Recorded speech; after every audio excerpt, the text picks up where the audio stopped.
dog there. I can't wait to get my boy. Already. Yeah, that's my dog. How's everyone Already in doing? the spirit. Good, how are you, Joe? Everybody good?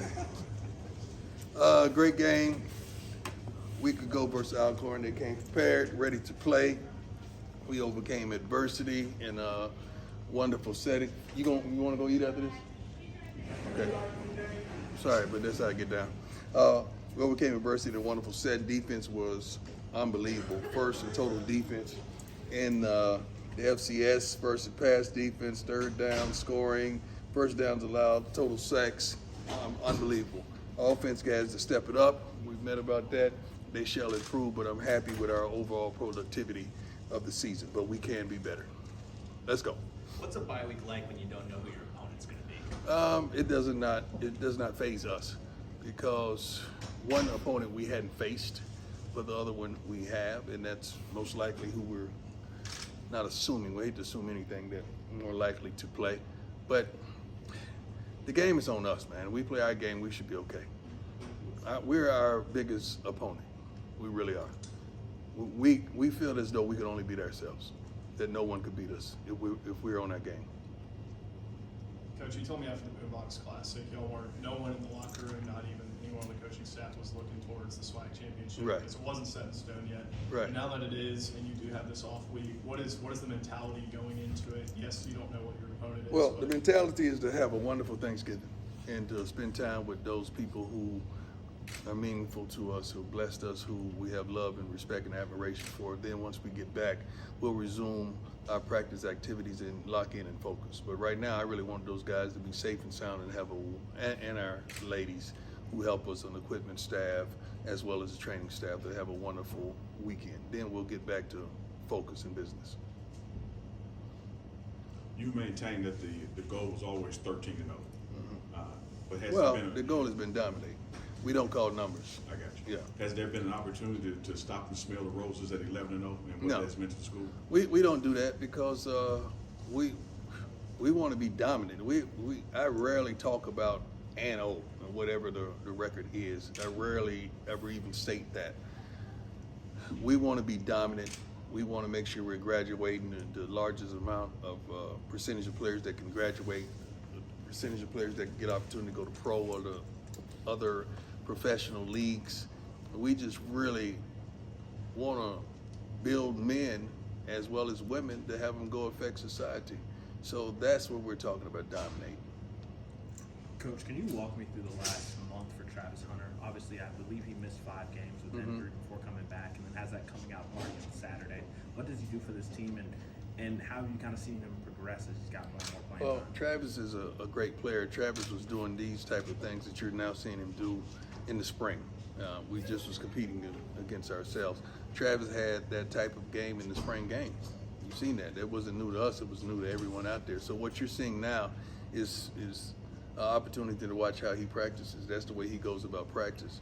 Phenomenal human being as a young man, phenomenal athlete.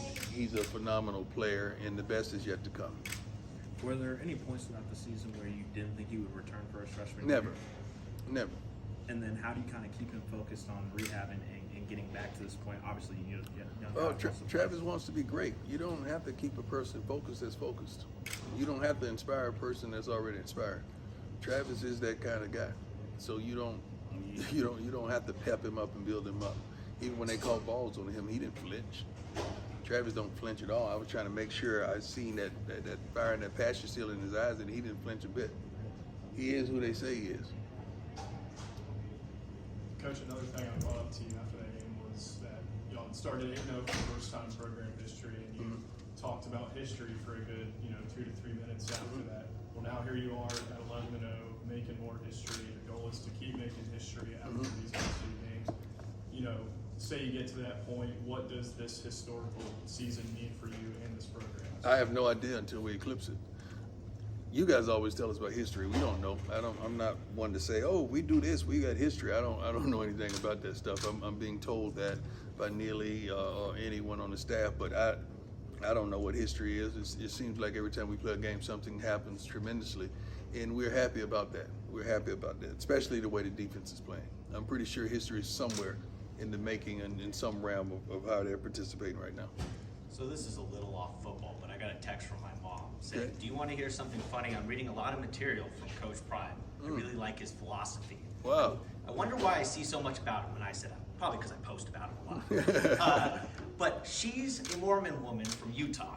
Yeah. So think about what you're talking about off of football when you're talking about helping young men, young women, preaching to your team about just playing hard, being good people. How do you think that has just expanded nationally? And someone like my mother texts me out of nowhere Awesome. saying that. I don't know about the different religions or ideologies, or even when you talk about politics, but I do know people. I know young men, I know young women, and I know how to reach people. That's always been a tremendous gift. And for the fact that you're validating that we're reaching people, we are reaching people from Jackson, Mississippi, that's phenomenal. And that's a blessing for our social media as well.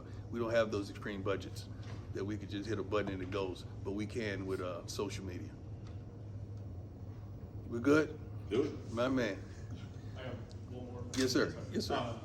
Obviously, John's not finished, but with everything that's happened this season in Jackson, water crisis, flooding, having to relocate, what has been your mindset and the team's mindset of facing adversity, not only on the football field, but obviously you've had all these other distractions? We want to embody what the city of Jackson is, and that's resilient.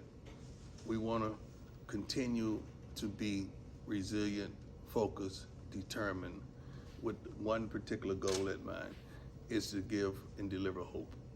And that's what we do.